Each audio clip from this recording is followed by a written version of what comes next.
ரூபா விற்று முக்கா ஜல்லி இப்போ 4000 ரூபா. அது அதோட அடிப்படையில் 1.5 அரை ஜல்லி, முக்கா ஜல்லி, எம் சாண்டு, பி சாண்டு விலை உயர்வை கண்டித்து மிக ஒரு போராட்டம் நடத்திக்கிட்டு இருக்கோம். இது இன்று இல்லை, நேற்று இல்லை, 2 மாதம் நடந்துகிட்டு இருக்கு. நாங்கள் கலெக்டரெலாம் போய் பார்த்தோம். கலெக்டர் நம்ம சொன்னாங்க, உங்களுக்கு பழைய விலைக்கே தர்றோம், இனிமேல் நீங்கள் வண்டியில் ரன் பண்ணுன்னு சொன்னாங்க. ஆனால் சொன்ன மாதிரி அவங்களும் செய்யலை, கோரிக்கையாளர்கள் நடந்துக்கலை. கோரிக்கையாளர் என்ன சொல்கிறாங்கன்னா, எங்களோட மெட்டீரியல் நாங்கள் எங்கள் விலைக்கு தான் நாங்கள் கொடுக்க முடியும், உங்களுக்கு சௌகரியம் இருந்தால் ஏற்றுங்க, இல்லைன்னா போங்கன்னு சொல்கிறாங்க. அப்போ இந்த கட்டடக்காரெலாம் என்ன பண்ணுறோம், நாங்கள் லாரி வச்சுருக்கோம், எங்களால் டாக்ஸி கட்ட முடியல, டிவி கட்ட முடியல, ரொம்ப சிரமத்தில் இருக்கோம். இவங்க இந்த மாதிரி விலை உயர்த்தணும்னா பப்ளிக் என்ன நினைக்கிறாங்கன்னா, நீங்களாம் ஒரு முடிவு பண்ணிக்கிட்டு விலை ஏற்றுறீங்க, கவர்மெண்ட் ஏற்றலை, குவாரியில் ஏற்றலை அப்படின்னு சொல்லி எங்களை கெட்ட பேரை நினைக்கிறாங்க.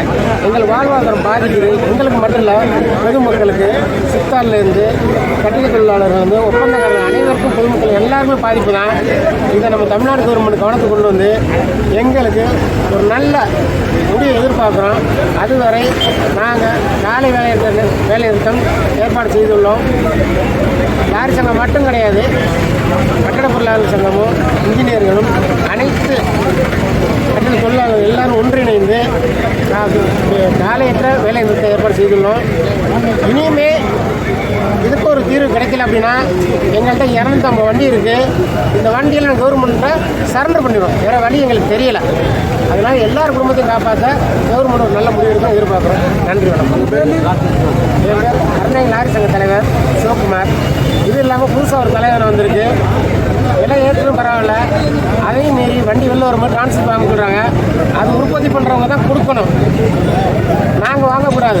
அவங்க என்ன சொல்கிறாங்கன்னா, நீங்கள் வாங்கிட்டு வெளில வரும்போது டிரான்ஸ்போர்ட் இல்லைன்னா வண்டியை பிடிப்போம், லாரி டிரைவரை கைது பண்ணுவோம், வண்டியை சீஸ் பண்ணணும்னு சொல்கிறாங்க. ஒரே மிரட்டுறாங்க. எங்களுக்கு வண்டி ஓட்டுறது பயமாக இருக்குது. என்ன இதில் எங்களை அவங்க என்ன சொல்கிறாங்கன்னா, நாங்கள் காசு கொடுத்து தானே வாங்கிட்டு வர்றோம், ஏன் நீங்கள் நாங்கள் திருப்பி ஏற்றிட்டு இல்லையே, நாங்கள் காசு கொடுத்து தானே வாங்கிட்டு வர்றோம், அப்போ நீங்கள் வாரிக்காரர்கள் மேலே தான் கேஸ் போடணும், ஏன் எங்கள் மேலே போடுறீங்க கேட்டால் எங்களுக்கு அந்த உரிமை.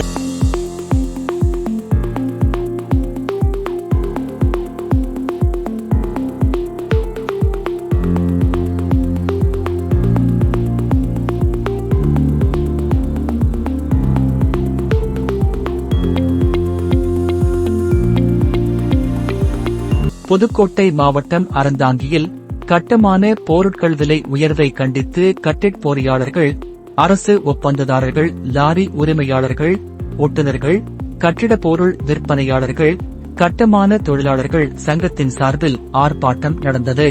ஆர்ப்பாட்டத்திற்கு பொறியாளர் சங்க தலைவர் திரு சிராஜுதீன் தலைமை வகித்தார். அரசு ஒப்பந்ததாரர் கலைமணி வர்த்தக சங்க தலைவர் திரு தங்கத்துரை, லாரி உரிமையாளர் சங்க தலைவர் திரு சிவக்குமார், கட்டிட பொருள் விற்பனை சங்க தலைவர் திரு அசோக் பாண்டியன், மின் அமைப்பாளர் சங்க தலைவர் திரு ராஜா, தொழிலாளர் சங்க தலைவர் திரு கண்ணன் ஆகியோர் முன்னிலை வகித்தனர். ஆர்ப்பாட்டத்தில் கிரசர், எம்சாண்ட், ஜல்லி விலை உயர்வை கண்டித்தும், குவாரியில் வரும் சரக்குகளுக்கு டிரான்சிட் பாஸ் வழங்க மறுக்கும் குவாரி உரிமையாளர்களை கண்டித்தும் பேசினர். ஆர்ப்பாட்டத்தில் வர்த்தக சங்க செயலாளர் சுரேஷ்குமார், பொருளாளர் ஹாரிஸ், லாரி உரிமையாளர் சங்க செயற்குழு உறுப்பினர் குமார் உட்பட பலர் கலந்து கொண்டனர். காலவரையற்ற வேலை நிறுத்தம் செய்ய உள்ளதாகவும் தெரிவித்தனர்.